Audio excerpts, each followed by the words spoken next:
In late November 1999, Lahore police were busy with their daily duties. When they checked their mailbox, they got a letter.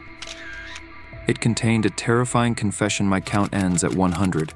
My mission is accomplished here. My message will reach the entire world. I will make hundreds of mothers cry. I will send their children to the next world through the gutter without a coffin." In that letter, each and every victim's name, address, and how he killed them, as well as how long it took for the acid to dissolve their body, were written. And at the end, a house address was given: 16B Ravi Road. The Deputy Superintendent of Police, Tariq Kambo, took a few officers with him and reached the address. When the door was knocked, a 38-year-old person named Javed Iqbal came out. The police asked him a few questions about the letter and for more details. Javed's behavior completely changed. He put a gun to his head and threatened the police. He said if they don't leave, he will shoot himself. The police, without asking him any further questions and without searching the house, left from there. They thought that this was a joke. How can this man kill anyone? And that too 100 children. So what was the letter about? Was it really a joke?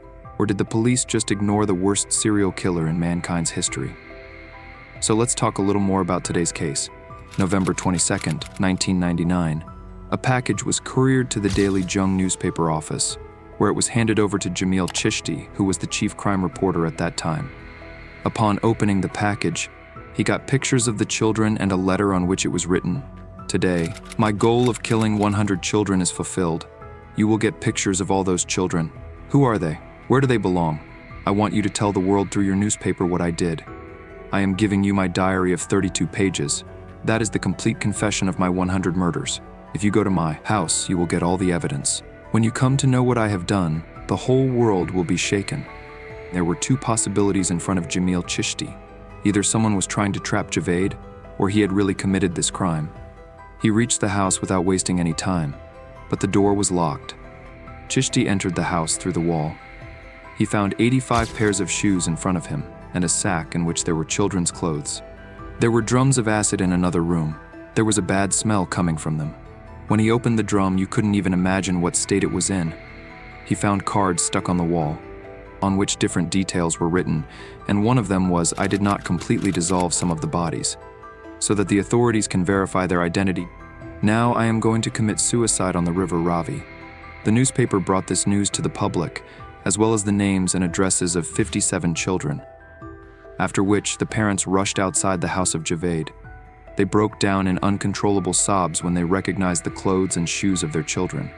Javed Iqbal was on the run, and the biggest manhunt Pakistan has ever seen was launched. But the police didn't get any clues about him. On December 29th, 1999, he knocked on the door of the Daily Jung. As soon as he entered, he surrendered. "I am Javed Iqbal, the murderer of 100 children. I hate this world, and I have no regrets about my actions. I am ready to die." He talked to the journalist for the next few hours and gave him the details of each incident. "Why didn't you kill 200 children? Why did you kill 100? Were you taking revenge? Did you have any financial problems?" A journalist asked him. "I still had so much money that I could have continued killing children," he replied. "If out of all the children you killed, 3 to 4 would have escaped and come back home," then journalists questioned him. "No one will be able to come back," he replied. The people sitting in the office informed the authorities. Within a few minutes, a lot of soldiers and police officers surrounded the building from all sides. During the interrogation, Javed expressed his misery, but only for himself. He said that he was a victim of the police system's carelessness and injustice. Javed was the 6th child of a wealthy family of 4 sisters and 5 brothers. According to his parents, he was very intelligent and clever. But due to his constant comparison with his siblings, he developed severe aggression. With time, he started creating problems for his family. At night, he used to wake everyone up and tell them to stand in a line. According to his brother, he used to keep what was in his mind. And if his father refused, he would start torturing himself. After passing out of Islamia College, his father set up an iron business for him. And there, he mostly hired children because they had to pay less. And everything was fine in Javed's life.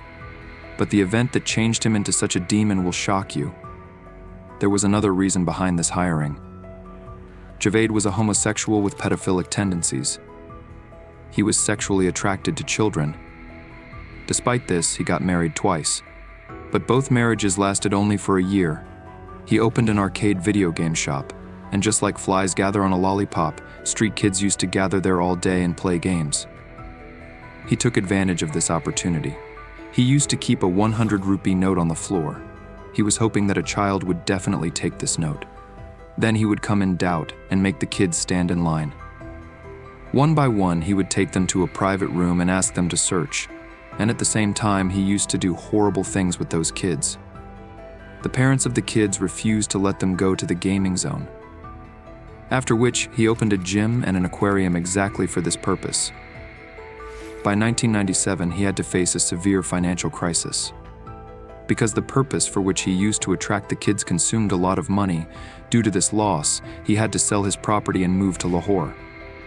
He had a perfect hunting spot in this city. At Data Darbar, which is the biggest Sufi shrine in South Asia, 1,000 kids used to come there in search of food, and Javed used to bring them home on the pretext of shelter and food. He used to meet a few more kids at the bus stops, who had run away from their home. One day, Javed faced the biggest turning point in his life. When he brought home an 18-year-old kid from Data Darbar, he did a lot of abuse to him. But when Javed was sleeping on the bed at night, that kid hit the handle of the rifle on Javed's head. The whole neighborhood started screaming. When the police arrived, Javed was lying on the floor, and he was bleeding continuously. After the inquiry, Javed was charged with rape. The police beat him 100 times with a whip as a punishment. Because of this beating, he was in a coma for 22 days. His family refused to pay his medical bills. But it was only his mother who cried a lot for him. Clinical psychologist Akhtar Ali says that incident brought out the demon inside him. Javed continued to run out of money, and that forced him to move to a rental house at 16B Ravi Road. Now he was set for revenge. This gives us enough psychological explanation for Javed's evil actions. Revenge of 100 strikes of whip from 100 kids. He started his revenge in May 1999, and in just 147 days, 100 kids disappeared from the entire city. First of all, he used to take pictures of the kids. Then he used to feed them outside. After returning home, he used to do heinous acts with them, and in the end, he used to tie a chain around their necks and kill them. Then he used to put those bodies in an acid drum. After presenting this complete confession to the police, the bodies of those victims were identified throughout Lahore. There was only the sound of mothers crying. Roads were left empty, and parents stopped their children from going to school. Only 57 out of 100 kids could be identified because most of the bodies were completely dissolved in acid. He literally killed 100 children to take revenge for his mother's tears. On February 18, 2000, Javed Iqbal was formally indicted along with his 3 companions, Sajid, Nadeem, and Sabir. Sajid was sentenced to 686 years in prison. Nadeem was sentenced to 186 years, and Sabir, who was only 13 years old, was sentenced for the next 42 years. So what about Javed? Here comes a twist. Javed surrendered himself, despite giving a complete confession to the police with evidence. He claimed his innocence in court. According to his claim, he only confessed so that the children living on the streets could get attention and be given a good environment. After that, he changed his statement again, and he said that 20 people came to his house and killed those children, and he could not save anyone, to whom he came and gave this confession. However, on March 9, 2000, Javed changed his story again. He told the court that actually no child was killed and all this was a publicity stunt. The judge present in court rejected these 3 statements. Judge Alabak Sharanja was under pressure from the entire country. People protested outside the court all day and raised the voice of justice. Javed was given a punishment that had never happened in the history of Pakistan. Javed Iqbal will be taken to Minaret, Pakistan.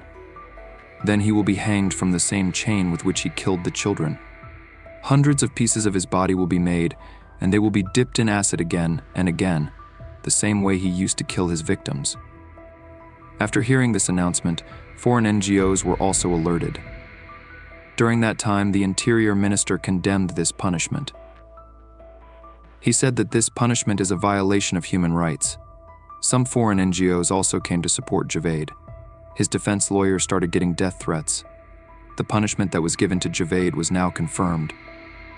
As we came to the conclusion of this story, we ended up having more questions than answers.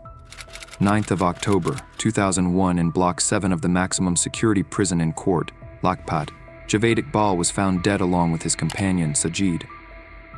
Initial reports revealed that Javed and Sajid committed suicide by making a bandage on their shirt. But after further investigation, it was found that CCTV cameras were off from 10 to 2 in the night, and the guard was also sleeping during that time. Both culprits were dying at the same time. It only makes us viewers doubt. Did they really kill themselves? Or were they made to die? This incident has been going on for more than 20 years. But the shock to those children's parents is still fresh. The reason behind this case and its impact cannot be underestimated. The horror, brutality, and violence are still lingering in the public unconscious. One can only think of those boys and their families and hope that such atrocities never happen again. Take care of your family and yourself. We will be back with another mysterious true crime documentary.